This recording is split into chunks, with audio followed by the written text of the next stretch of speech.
행복을 누리고 나누라. 첫 번째, 신명기 33장 26절에서 29절 말씀. 행복은 깨달음에서 나온다. 어느 날 한 부부가 부부 모임에 참석했다. 늦었다고 남편이 급히 혼자 집을 나섰다. 아내는 결혼 후 15년간 한 번도 자기를 기다려준 적이 없었던 남편의 태도가 늘 속상했다. 언짢은 마음으로 허둥지둥 나가 차에 탔는데 오히려 남편이 화를 냈다. 호텔에 도착해서 엘리베이터를 타고 올라가는데 11층에서 엘리베이터 문이 열리자 남편이 혼자 쑥 나갔다. 아내는 그 모습에 화가 나서 내리지 않고 그냥 있었다. 엘리베이터 문이 닫히고 1층까지 내려갔다가 다시 11층으로 올라갔다. 엘리베이터 문이 열렸지만 기대했던 남편은 없었다. 멍한 상태로 엘리베이터 안에 있자 엘리베이터가 닫혔다. 또 1층까지 내려갔다가 11층까지 올라가기를 3번째 했을 때 그때서야 11층 엘리베이터 앞에 남편이 나타나 왜 그러느냐고 화를 벌컥 냈다. 모임을 마치고 집에 도착하자 남편은 차에서 내려 먼저 쑥 집으로 들어갔다. 아내는 너무 속상해서 차 안에서 그냥 앉아 있었다. 그래도 남편은 차로 돌아오지 않았다. 아내는 마음이 크게 상한 채 30분 만에 집에 들어가 크게 싸웠다.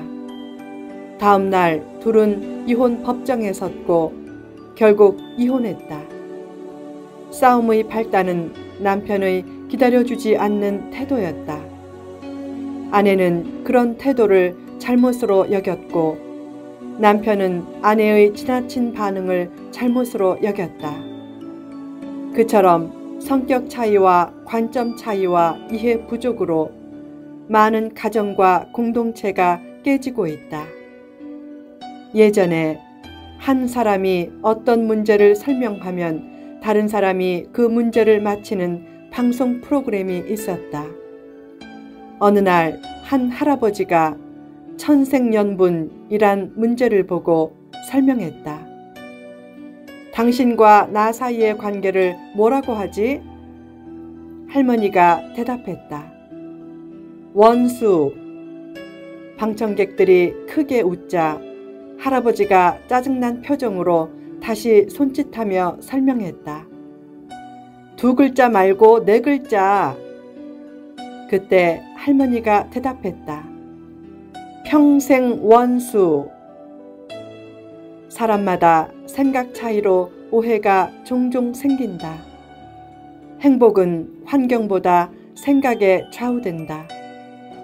불행한 사람은 어디서도 불행을 찾고 행복한 사람은 어디서도 행복을 찾는다. 행복은 조건이나 환경을 초월해 현실 속에서 얼마든지 누릴 수 있다. 왜 행복을 놓치는가? 하나님의 축복과 사랑과 은혜 속에 살면서도 행복을 느끼지 못하기 때문이다. 행복은 깨달음에서 나온다. 이스라엘의 행복의 이유. 이스라엘 백성은 무수한 하나님의 은혜를 받고도 행복을 깨닫지 못했다. 그에 대한 깨달음을 주려고 본문에서 모세는 그들에게 행복한 사람이라고 했다. 사실상 광야 40년 세월은 환경적으로는 행복한 조건이 아니었다. 행복은 환경에 달려있지 않다. 무엇이 이스라엘의 행복의 이유였는가? 1. 과거의 구원. 이스라엘이 출애굽할 때 앞에는 홍해가 있었고 뒤에는 애굽 군대가 추격해왔다. 그때 하나님이 큰 돌풍을 보내 홍해 바다를 마른 땅으로 갈라놓으시고 구원의 길을 열어주셨다. 또한 광야 생활 40년 동안 하나님이 매일 일용할 만나를 기적적으로 내려주셨고 옷도 낡지 않고 신발도 헤어지지 않게 하셨다. 그처럼 지켜주시고 인도하시고 보호해 주시는 하나님의 특별한 은총과 구원의 역사를 상기시키며 너는 행복한 사람이다 라고 말했다. 과거의 은혜를 기억하게 하는 일은 부모나 목회자나 멘토의 가장 중요한 일 중의 하나다. 가끔 절망적인 순간에도 과거의 은혜에 대한 기억을 떠올리면 하나님이 지금까지 지켜주셨음을 깨닫는다. 그 깨달음이 용기와 희망을 주면 그때부터 절망적인 문제가 별로 크게 느껴지지 않는다. 문제는 그대로지만 문제의 무게가 훨씬 가벼워진 것이다. 그것이 과거의 은혜를 되새기는 삶이 행복의 원천이 되는 이유다.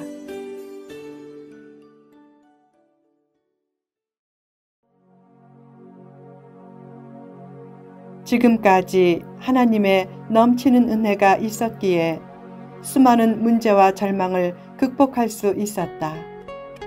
하나님의 은혜만 있다면 문제는 큰 문제가 아니다.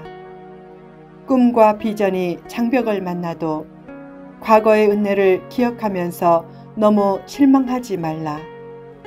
하나님은 내 헌신과 사랑을 결코 잊지 않으신다. 그렇다면 나도 하나님의 은혜와 축복을 잊지 말아야 한다. 필자는 딸들에게 가끔 말한다. 얘들아, 암흑의 후원자들은 아빠 사역에 큰 도움을 주었단다. 그분들의 헌신의 손길을 너희도 늘 잊지 마라. 후원자들 입장에서는 어떤 감동과 은혜가 있었기에 그것을 기억하고 감사하며 순수하게 헌신의 손길을 펼쳤을 것이다. 그러나 필자 입장에서는 그들의 헌신의 손길을 통해 사역을 지탱할 힘을 얻기에 그 은혜를 잊지 못해 가끔 딸들에게 그 말을 해준다. 어느 날 한 권사가 하나님의 일을 많이 못하고 천국에 간 남편을 추모하며 한 선교단체에 선교센터를 지어드렸다. 그 선교단체는 고마운 마음을 담아 선교관 이름을 그 남편의 이름을 따 암흑의 선교기념관이라고 지었다.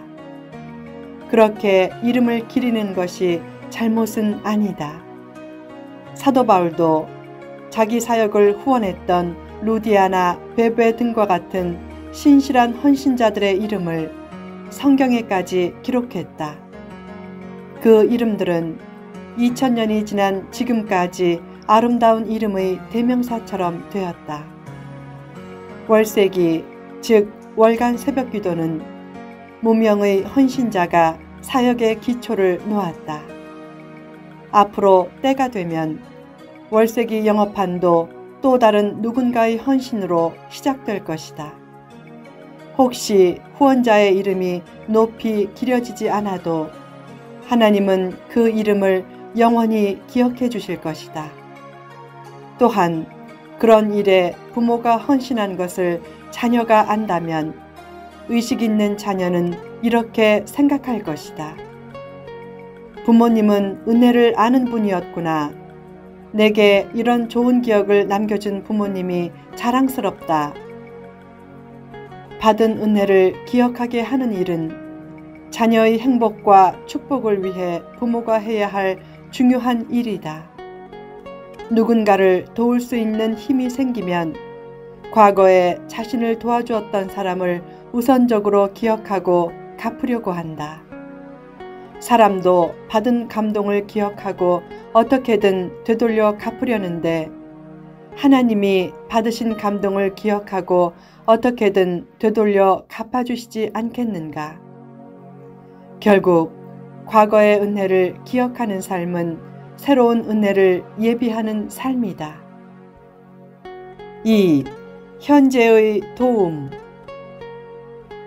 하나님은 이스라엘의 처소가 되고 영원하신 팔로 그들을 대적으로부터 안전하게 지키시고 보호해 주심으로 도와주신다. 부모의 팔에 안긴 아기는 전혀 염려하지 않듯이 하나님의 영원하신 팔을 의지하는 자는 더욱 염려할 것이 없다.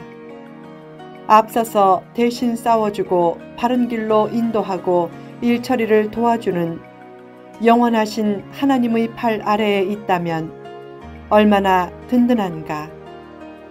든든한 보디가드 한 명만 있어도 마음이 든든한데 하나님이 함께 해 주신다면 더욱 든든하고 행복하다.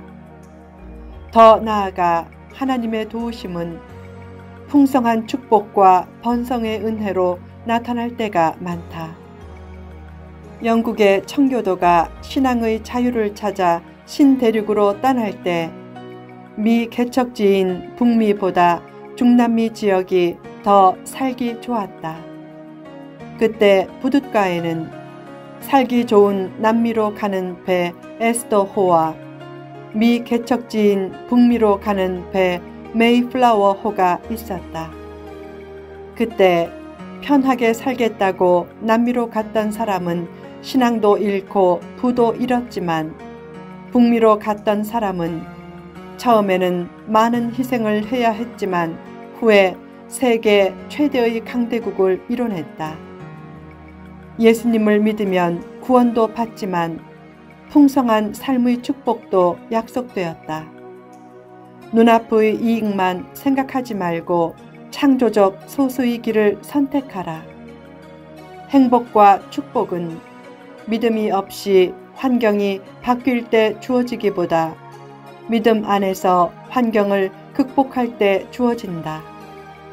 남이 몰라줘도 하나님이 알아주심을 믿고 믿음과 헌신의 씨를 뿌리는 사람은 누구보다 행복한 사람이고 결국 축복의 주인공이 된다. 후편에 계속됩니다.